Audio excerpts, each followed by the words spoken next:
Bom dia, galera, tudo bom? Estão fazendo distanciamento? Estão usando álcool em gel? Estão usando máscara? Juntos a gente vence a pandemia. Esse é o recadinho número 1 e hoje é o recadinho número 2. Ontem foi Dia dos Pais, queria mandar um salve para todos os pais que nos assistem, para todos os filhos que assistem junto com os pais. Aquele beijo, pai, saudade, a gente se vê logo. Hoje, no Gradativamente, a gente vai trabalhar a ideia da América. Mas a gente viu já a contextualização da colonização da América Inglesa e sua independência. Contextualizamos toda a construção do Império Espanhol na América do Sul e na América Central e trabalhamos já os seus processos de independência de uma forma simplista. Hoje a gente vai dar uns passinhos para trás, mas é para caminhar para frente. Por quê? Hoje a gente vai fechar isso. A gente vai falar sobre o processo de colonização portuguesa, avanço dos bandeirantes na busca pelos metais preciosos, beleza? Sente só. Todo o processo político de descobrimento do ouro, desenvolvimento e ampliação das nossas fronteiras está ligado a um determinado grupo, os bandeirantes. Os bandeirantes eram responsáveis por fazer todo o processo de entradas e bandeiras. As entradas eram financiadas pela coroa portuguesa. As bandeiras eram expedições particulares. Seria mais ou menos a mesma coisa. O governo português me contratar para eu, por exemplo, ir procurar ouro na região sul de Minas Gerais e não conseguir, e posteriormente eu falar, eu acho que tem ouro lá, e eu organizar uma bandeira junto com os meus amigos e ir para lá, sem ter um pagamento garantido na volta. Essa é a diferenciação principal. Entrada financiada pela coroa. Bandeira particular, você vai sozinho, doido por aí, correndo pelo mato, procurando o que você quer. E isso acaba trazendo pra gente uma ideia, quem está no Brasil nesse contexto? A gente tem, na região nordestina, as capitanias hereditárias bombando, aumentando, construindo, desenvolvendo a produção de açúcar. Nós vamos ter a presença de jesuítas na Foz do Amazônia, na Foz do Prata, em várias regiões dentro do continente. A gente vai ver a ideia geral entre o conceito do colono, que é o bandeirante, que é a pessoa que vive aqui, que ela quer fazer um processo de desenvolvimento econômico, e o jesuíta, que ele também está aqui, ele não quer um desenvolvimento econômico tão claro, mas ele quer fazer a salvação do selvagem. Isso é muito importante. Selvagem não é selvagem. O indígena tem uma cultura, tem um idioma, tem suas tradições, tem sua forma de viver, completamente diferente e alheia ao português. E por isso mesmo, quando houve a entronização do catolicismo e a missão jesuítica no Brasil, o que acabou acontecendo? A entronização desse padrão religioso também. E por isso mesmo, as missões serviam para fazer um processo de catequização, ou posso dizer para vocês, uma domesticação do indígena. Por que uma domesticação? O indígena, como ele é filho de Deus, mas sem alma, ele é uma visão de um trabalho inacabado, que ele poderia se tornar um filho de Deus, há necessidade da conversão.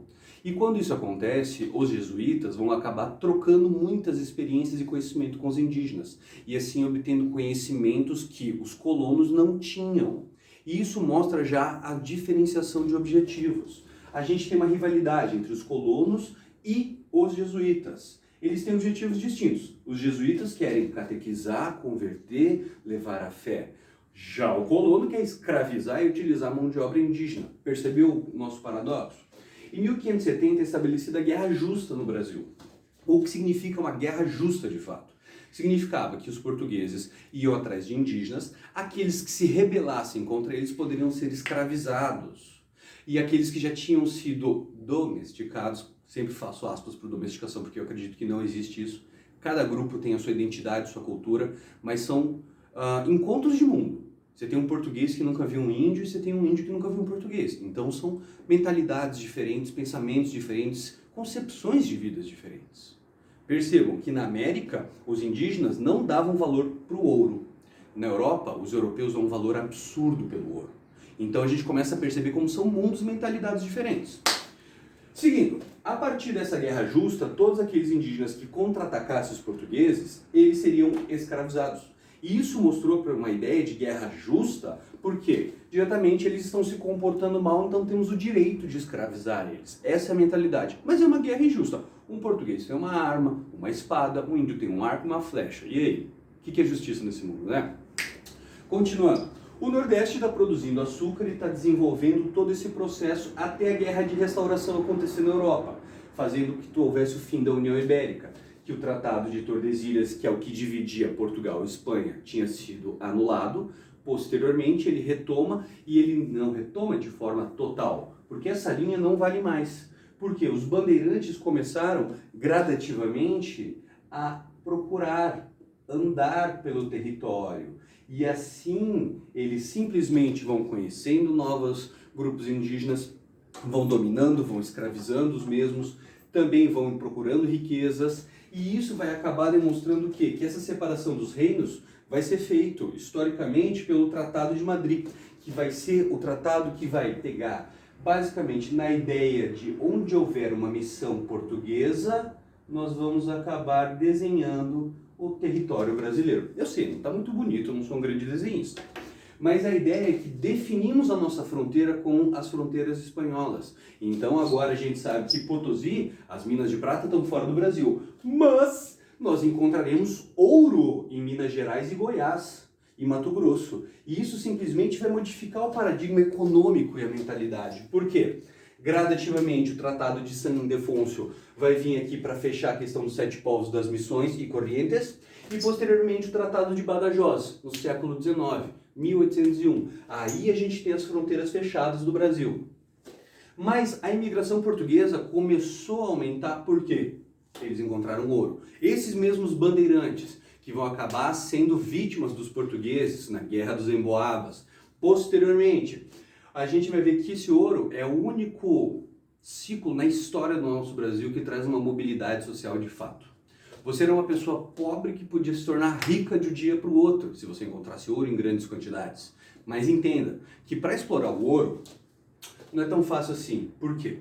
O nosso ouro é de boa qualidade, maravilha, ele é fácil de ser encontrado, ele é ouro de aluvião, ele é um ouro superficial, você não precisa ter técnicas para cavar, arrancar pedra, tirar o ouro, limpar o ouro. O ouro está na superfície, gente, é super fácil.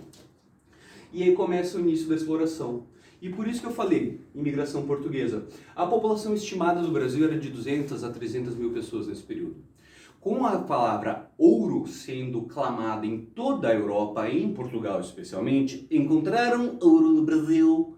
Simplesmente a gente vai ter o início da exploração e essa imigração. Mais de 3 milhões de portugueses vão emigrar para o Brasil. Mas isso também faz com que a gente lembre o quê?